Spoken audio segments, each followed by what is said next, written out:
Pocket 4K, but we made specific choices that would work best in this scenario. The location we found to simulate the tunnel scene had a bunch of people that were trying to walk through it all the time, and we didn't have a permit, so we're trying to be in and out there as fast as possible. So having a setup that was very simple and very quick was very important.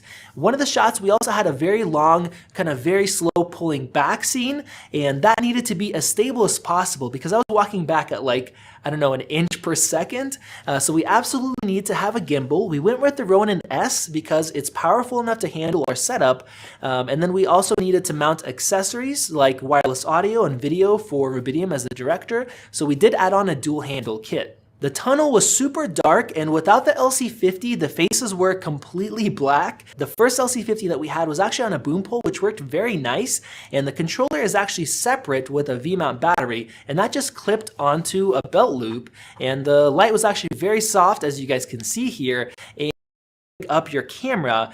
Since in this scene the B-roll was intercut, we were able to refocus manually between shots, and that actually worked out just fine without having a dedicated follow focusing system, and that helped me out with weight. Preferably, as you guys could see, it probably would have been best having a dolly or maybe some more time if we could have, rested between the takes, but we were in and out of there like that. Personally, I'm not a huge fan of the dual handlebars for these single grip gimbals, but with the Pocket 4K, it can really help out. In the second scenario where we were testing out the light cannon, this part wasn't as rushed, so I could take a little bit of break and I can handle the weight better. And the dual handles really helped with the heavier gimbal to get smoother shots, especially for this kind of an overhead shot, which is really tough if you have a single gimbal. Now, the overall shot, of course, it doesn't look fantastic. We didn't have a crazy theater and thousands of fans or anything like that from the movie, but as you guys can see, using the Pocket 4K with a setup like this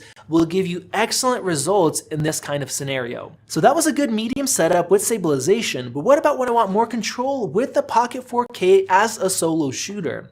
That's when the Crane 3 comes in. I have to warn you, this is not a light setup at all, so you definitely want to use it in situations where you could take breaks and you don't have to be in and out in a matter of, a few minutes. So in scenarios like shooting real estate videos where I'm not rushed, I can control both the focus and the zoom while having really smooth footage. You can probably imagine this working for a variety of situations as long as you don't have to be rushed in and out, which is not really a sweet spot of the Blackmagic Pocket 4K. It's meant for filmmaking situations where you have a little bit more time, not really kind of like a documentary camera. Not that you can't use it for that, but I just wouldn't recommend it. Along with that, we probably wouldn't recommend it for weddings,